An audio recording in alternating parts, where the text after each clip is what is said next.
Meus prezados telespectadores, minhas prezadas telespectadoras, boa noite. Graduado pela Universidade Federal do Paraná, ele tem 3 especializações, é mestre em Direito do Estado, professor de graduação e pós-graduação, professor e ex-diretor da Escola da Magistratura do Paraná. Juiz de Direito no Fórum da Comarca de Cascavel há 21 anos, o Dr. Leonardo Ribas Tavares é o meu convidado deste sábado aqui no Jogo Aberto. Boa noite, doutor Leonardo. Boa noite. Boa noite. Seja mais uma vez muito bem-vindo e obrigado por aceitar o meu convite. Obrigado, sempre um grande prazer. Prazer é nosso. Doutor Leonardo, quais são as suas atribuições no desempenho da função de titular da Vara de Execução Penal e corregedor dos presídios de Cascavel? Bem, estamos lá há mais ou menos uns 11 meses, assumimos recentemente, e a função basicamente é fiscalizar a execução da pena, fazer a pena ser cumprida, ao mesmo tempo, claro, buscando sempre o resgate em relação às pessoas que estão cumprindo essa mesma pena. São as duas funções, né? Que é a Vara de Execução Penal e, ao mesmo tempo, você é o corregedor, é uma espécie fiscal dos presídios. Exato, uma espécie de supervisor, de fiscal em relação às unidades prisionais como um todo da nossa regional. Verifica o funcionamento, as condições estruturais. Eventuais abusos, arbitrariedades, instar o poder público a tomar as medidas que devem ser tomadas e assim por diante.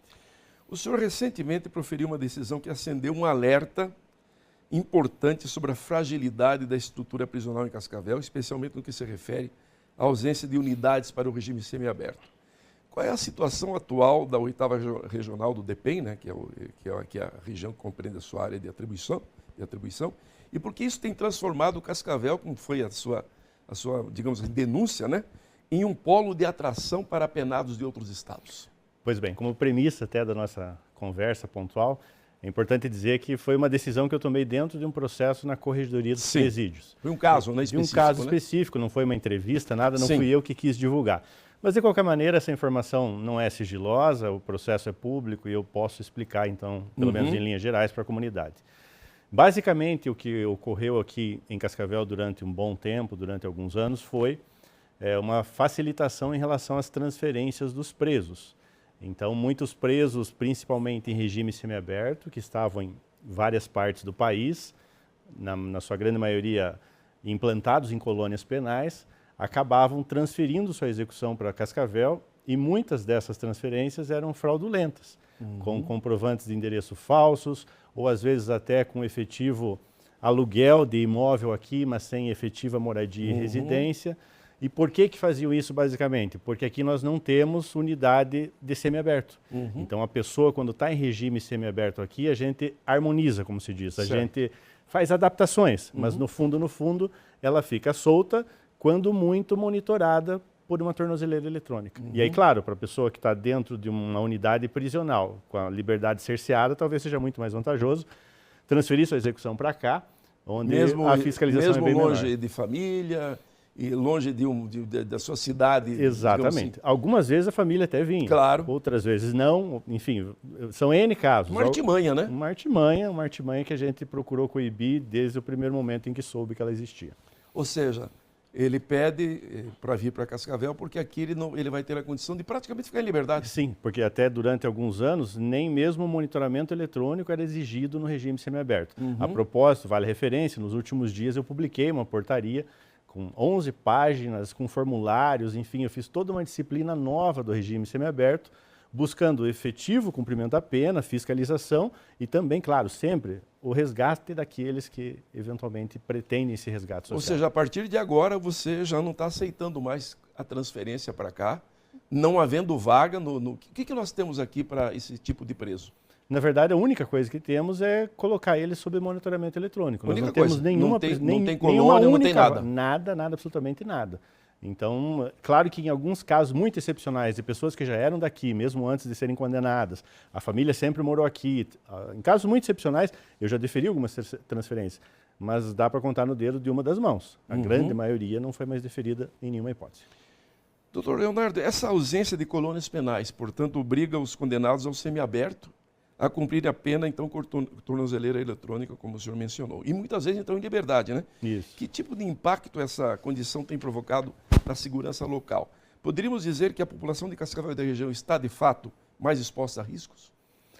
Não dá para descartar essa conclusão, Caio, né? Porque evidentemente, quando a pessoa está dentro de uma colônia penal, ela está com a sua liberdade cerceada. Não é o caso restringida, né? de quando ela está com monitoramento, porque daí, embora haja uma certa fiscalização, a fiscalização ainda é precária. Aliás, eu tenho brigado bastante aí, no bom sentido, com a administração penitenciária para a gente estruturar aqui a nossa central nesse sentido. E temos pelo menos tornozeleiras eletrônicas na quantidade suficiente para monitorar todo mundo ou não? Nem sempre foi assim, mas desde que eu cheguei, desde que eu sou titular da vara, não faltou para ninguém. Então, isso é uma coisa que depende do Estado, da administração penitenciária, mas até agora tem suprido. Outro ponto muito sério que foi levantado pelo senhor nessa sua decisão, que acabou ganhando a imprensa, né? Embora não tenha sido, como o senhor mencionou, né? Não tenha partido, a fonte não tenha sido o senhor, mas acabou, evidentemente, até pela gravidade dessas informações, foi publicado em alguns órgãos de imprensa, que essa transferência de apenados que ocorreu envolve criminosos de alta periculosidade, inclusive ligados a facções criminosas, né? Essas movimentações colocam em risco o controle do sistema penal aqui da região? Nós já temos sinais concretos de atuação de facções organizadas a partir dessas transferências?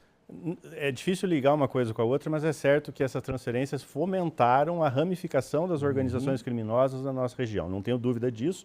E isso, aliás, não é segredo, porque existem procedimentos, inclusive iniciados pelo Ministério Público ou também tramitados a nível de Tribunal de Justiça, inclusive de outros estados, mencionando sobre essas transferências aqui para Cascavel. Então, é claro que as organizações criminosas, nesse meio tempo, não foi pouco, podem ter se estruturado aqui na nossa região, infelizmente. Esse monitoramento por tornozeleira eletrônica, ele é apontado como uma alternativa ao encarceramento. O senhor acabou de mencionar que relatou, inclusive casos em que presos do semiaberto, né, que não tem, né, no caso não temos, ficaram sem qualquer tipo de monitoramento. Agora, existe o senhor também ressaltou, isso é importante colocar, que já não está mais acontecendo isso, ou talvez tenha uma outra falha. Há um colapso nesse sistema de fiscalização, porque a gente não ouve só em Cascavel. A gente tem notícias sobre esse problema de monitoramento dos equipamentos, dos dispositivos em todo o Brasil. Né? Você veja que nem Deus, como se diz às vezes, ninguém pode ser onipresente, talvez só Deus, né? Sim. Mesmo que o sistema seja muito eficaz, ainda assim, aqui e acolá, ele pode apresentar falhas, até porque existem flexibilizações que a gente tem que conceder para trabalho, para estudo, e aí não tem como estar o tempo todo sabendo se o cara foi realmente na escola, no estudo, falta gente até para fiscalizar dentro do sistema isso. Mas o que eu diria para você é que há uma precariedade, tanto que se fala em harmonização, mas na verdade é uma adaptação, é um arranjo, chame como quiser, porque nós não temos as unidades prisionais apropriadas. Aliás, eu diria mais para você, eu diria que, olha, já passou da hora do nosso legislador rever a necessidade do regime semiaberto. Que nós estamos vivendo num mundo de fazer conta nesse sentido. Talvez fosse muito melhor reduzir a pena, ter um regime fechado e direto para o aberto, do que propriamente passar por um semiaberto que é só para inglês ver. Exato. Me engana que eu gosto. Me engana que eu gosto. Agora, o senhor, quando recebe, por exemplo, uma transferência, chega esse pedido de transferência de um apenado para cá, nessas condições, o senhor pode recusar, né? Mas também pode não aceitar, mas isso implica em que o juiz que está mandando aceite de volta. Como é que funciona esse sistema? Todas as decisões são passíveis de recurso. Até agora já houve vários recursos das minhas decisões, nenhum foi provido. Né? Mas, enfim, quando o juiz... essas transferências, para elas acontecerem, de modo geral, elas dependem da aquiescência dos dois juízes envolvidos. O juiz que está cuidando do processo e o juiz que vai receber. E o apenado tem que ter justificativas para vir para cá. Justificativa, documental e tudo. Tem que ter família, residência. Isso. Então, ele pede lá para o juiz do processo, se o juiz do processo concordar, eu sou consultado, por exemplo, e eu também tenho que concordar. Se houver concordância e comprovação, aí se aceita. Né? Então, basicamente, era assim que funciona. Há casos em que... Bom, os casos passados, do que vinham acontecendo, isso não tem como consertar mais, evidentemente, né? Eu acabei revogando as decisões que, nos processos, que nos últimos 2 anos ainda não tinham vindo os processos para cá. Certo. Revoguei todas e aí... E quando há comprovação de fraude também, né?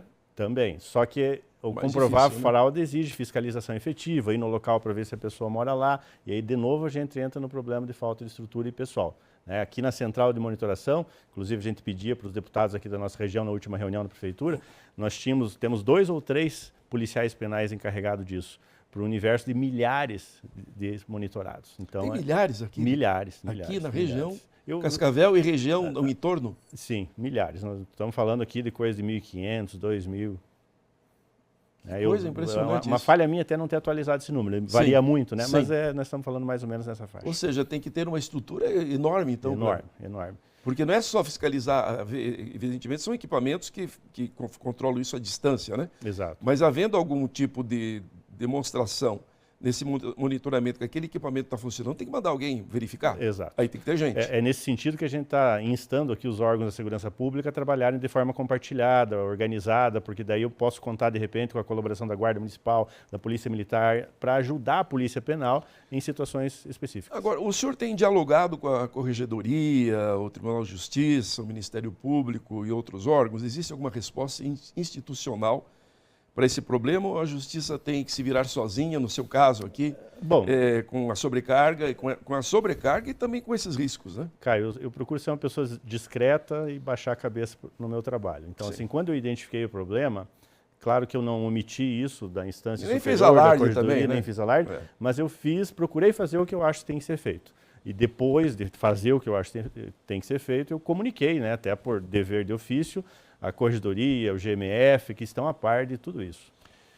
O senhor faz uma crítica importante à desigualdade na execução penal entre regiões. A gente poderia dizer que nós temos na prática um sistema que penaliza uns e favorece outros a depender do CEP? Sem dúvida alguma. Em que se cumpre a pena? Sem dúvida alguma. Por quê? Porque, por exemplo, se o sujeito é condenado a uma comarca de São Paulo que tem colônia penal, lá ele vai ficar com a liberdade completamente cerceada. Perfeito. Muitas vezes trabalhando dentro da própria unidade.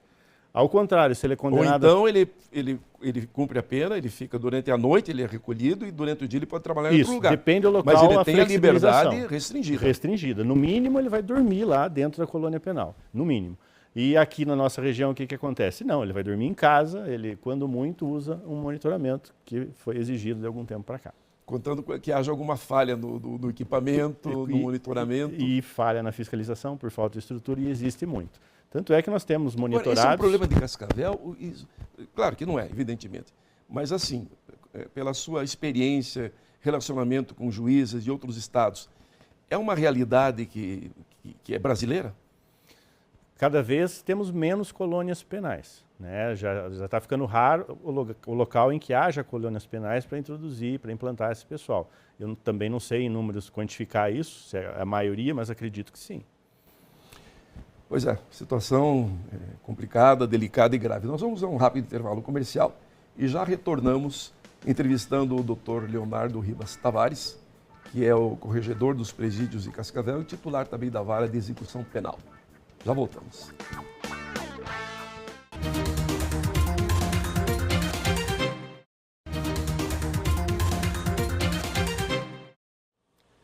Você está assistindo o Jogo Aberto, que recebe nesta noite de sábado, aqui nos estúdios da TV Tarobá, o Dr. Leonardo Ribas Tavares, juiz de direito há 21 anos na comarca de Cascavel, onde ocupa a função de titular da Vara de Execução Penal e corregedor dos presídios aqui do município.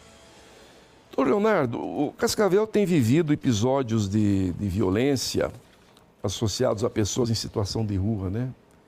Alguns, inclusive, pelo menos com desfecho trágico, como foi o caso do empresário agredido e morto por um desses andarilhos, digamos assim. Qual é a sua avaliação sobre a relação entre essa população vulnerável, de um modo geral drogada, né, consumidores de drogas, e a criminalidade? O sistema de justiça está preparado para lidar com esse tipo de fenômeno social? Muito pouco, praticamente nada preparado. E existe uma ligação umbilical.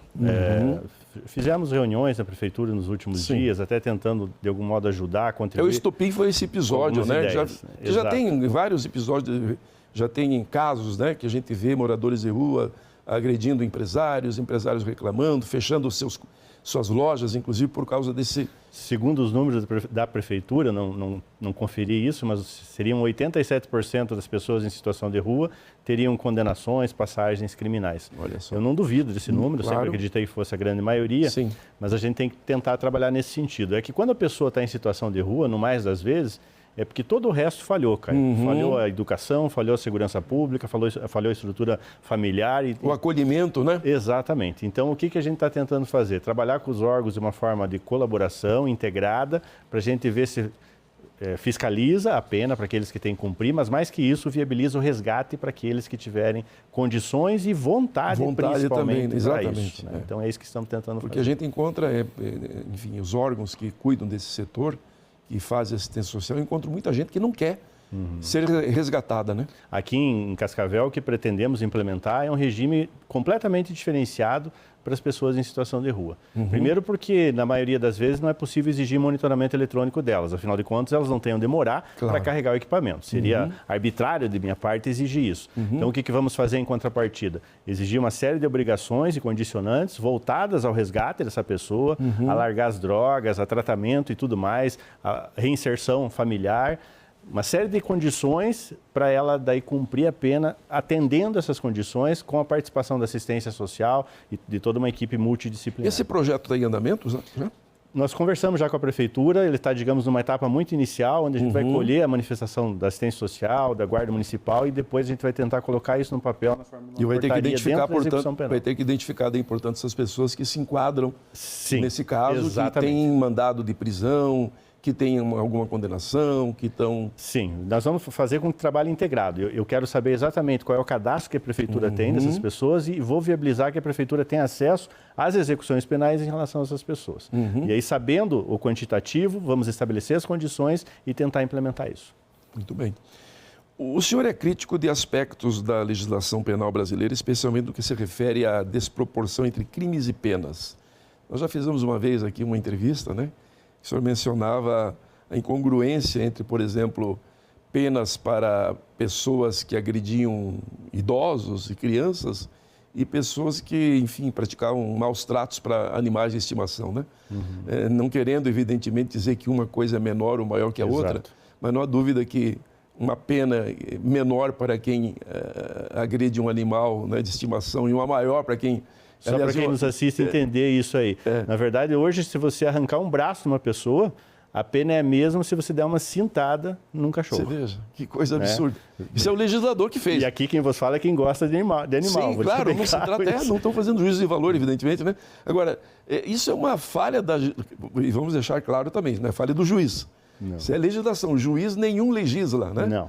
Aparentemente, né? A menos que seja o Supremo Tribunal Federal, que é outro departamento, é outro assunto. Enfim. Mas o juiz interpreta a lei. Portanto, é um problema do legislador, do Congresso Nacional. Exatamente. Inclusive, o juiz não tem muita margem de liberdade. Vou dar um exemplo. Se a pena mínima é 2 a 5, eu, como juiz, eu tenho que partir da pena de 2, segundo jurisprudência consolidada. Portanto, não tem muito o que inventar nessa história, né? Eu não posso ir lá para 5 ou baixar de 2. Então, é assim que funciona. Agora, que tipo de reforma seria mais urgente para tornar a aplicação da justiça mais racional e coerente em relação a essas contradições que o senhor encontra e o senhor sempre aponta? Olha, eu acho que a gente tinha que começar de trás para frente. Explico melhor. A gente tinha que primeiro consertar a execução da pena. Por que eu digo isso? Porque hoje o Estado trabalha dando tiro no próprio pé. O Estado vai lá e simbolicamente cria crimes, aumenta penas, às vezes de forma até exagerada. Nós temos muitas penas que eu acho exagerada no país, para depois não ter uma estrutura para o sujeito ficar e cumprir a pena. Nós estávamos há pouco falando da falta de estrutura. Então, você veja, primeiro nós temos que organizar a execução e a fiscalização da pena. Depois disso, organizar o sistema como um todo.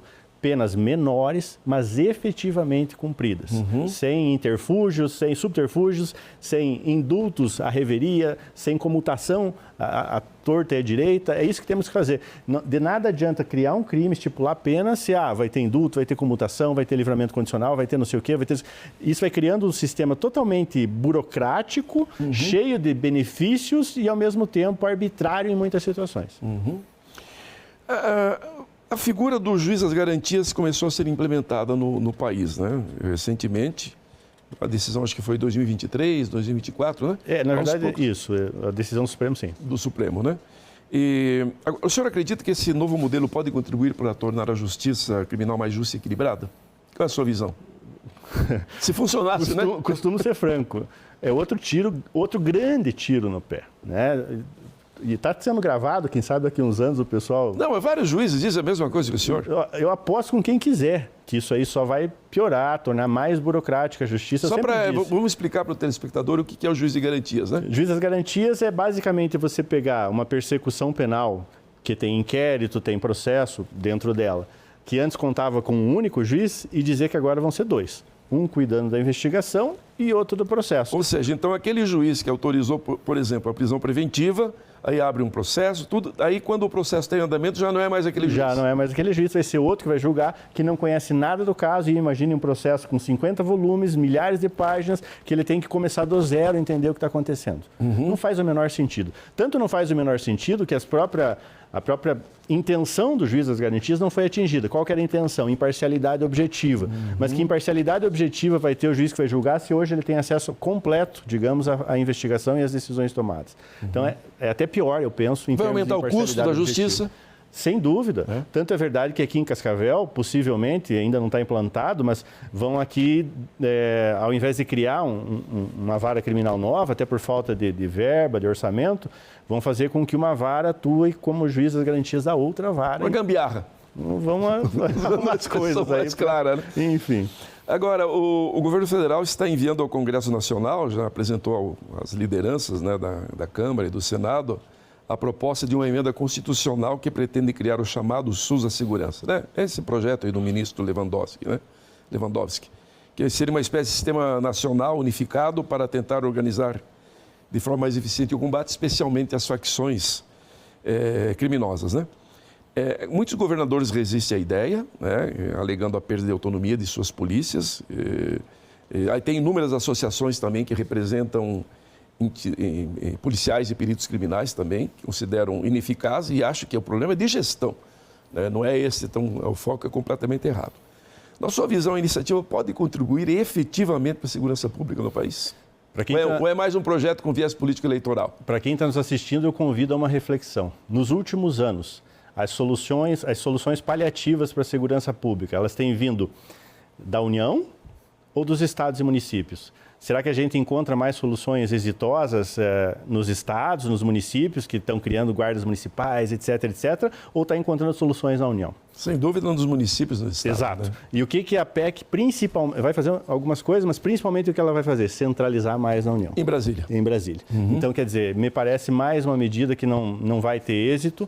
E digo mais, hoje a roda giratória, né, daqueles que são presos e saem logo na sequência ou não cumprem sua pena, essa roda giratória tem que ser corrigida antes de qualquer coisa. Porque não adianta eu estruturar a polícia, dar verba, dar viatura, dar tudo, se eu não consertar lá atrás, como eu estava falando, de trás para frente, fazer com que a pessoa cumpra a pena de uma forma razoável, tentando reinserção social, com fiscalização. E combatendo a impunidade, exato, que esse é o grande problema do país também, exato, né? Que exato. gera mais criminalidade, por quê? A impunidade é um salvo-conduto, as pessoas sabem que não vão ficar muito tempo presos, especialmente quem tem um bom advogado. Exatamente, né? O sujeito não adianta estruturar a polícia, prender mais, se não vai ficar preso, se não vai cumprir a pena, basicamente. A propósito disso, até para a gente encaminhar, estamos nos encaminhando já para o final da entrevista, bem a propósito desse nosso comentário aqui, agora, nesse debate sobre essa PEC da segurança, o ministro da Justiça, Ricardo Lewandowski, afirmou que juízes soltam criminosos perigosos porque, nas palavras dele, né, a polícia prende mal. Essa declaração, evidentemente, repercutiu muito mal, né, não só entre as polícias, mas também entre magistrados e operadores do direito. Como juiz, o senhor concorda com essa afirmação de que o senhor eventualmente é obrigado a soltar porque a polícia prendeu mal? Respeito a opinião de quem quer que seja, mas eu entendo que a polícia brasileira, de um modo geral, ela são verdadeiros heróis, né? Diante da estrutura que tem e da forma como trabalham engessados, trabalham sujeitos a inúmeras punições e sanções, corregedorias, etc., num sistema que não funciona direito. Um país em que os direitos humanos só olham para os criminosos e não para os policiais, né? Eu comentava esses dias, né? O Brasil tem mania não só de construir leis, mas de criar toda uma cultura jurídica voltada à exceção, com base na exceção e não na regra. A nossa regra é impunidade, é criminalidade muito alta. A nossa exceção que é algum inocente estar preso. E nós temos que pensar no usual, no ordinário, para estabelecer regras que atendam a população como um todo. Doutor Leonardo, diante desse cenário que o senhor conhece de perto, o que precisa ser feito, o que não? Quais medidas, né? Porque eu acho que é uma série de providências serem feitas para que o sistema prisional cumpra minimamente a sua função legal e social. Você já acabou ao longo da entrevista falando alguma coisa. Mas resumindo aqui em 30 segundos. Nós precisamos estruturar mais as nossas unidades prisionais, criar mais presídios.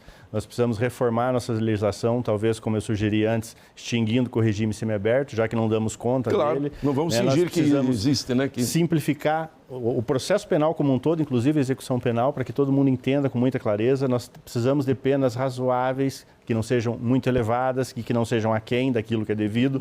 Então, nós precisamos reformular todo o sistema. Isso não precisa e não tem como acontecer um choque de realismo? Sim, mas isso não acontece do dia para a noite. Isso acontece com mudanças tópicas, pontuais e consistentes, mas daí mudando a própria cultura jurídica. Para finalizar, que papel o cidadão que está nos assistindo pode ter nesse processo de cobrar, entender e apoiar essas soluções mais justas e seguras? Só estar assistindo essa entrevista e tentando entender o que a gente está tentando explicar para eles já é um bom começo. O primeiro passo é compreender o problema, né? Compreender o problema. E, a partir disso, exigir das autoridades. Porque eu acho que mesmo o cidadão comum, não letrado juridicamente, consegue entender que do jeito que está há anos, há décadas, não funciona. Nós temos que voltar. Assim não deu certo. Vamos voltar, vamos retomar com razoabilidade, ouvindo quem tem que ser ouvido. Porque, digo mais, as leis são feitas sem a participação dos juízes, dos promotores, por iniciativa de pessoas que não entendem nada. Na maioria das vezes. Na maioria das vezes que não entendem nada de processo penal, de execução penal, de criminalidade, de segurança pública. E são eles que iniciam esses projetos sem pé nem cabeça, que não vão resolver nada. Tive o prazer de receber aqui nos estúdios da TV Tarobá o Dr. Leonardo Rivas Tavares. Obrigado, Dr. Leonardo, mais uma vez pela sua belíssima entrevista aqui. Certamente muito esclarecedora para os nossos telespectadores. Vai provocar muita reflexão também para a sociedade. Juiz corregedor dos presídios de Cascavel e titular da vara de execução penal aqui da comarca, aqui do município. Obrigado pela audiência. Um bom domingo a todos e até o próximo sábado. Boa noite.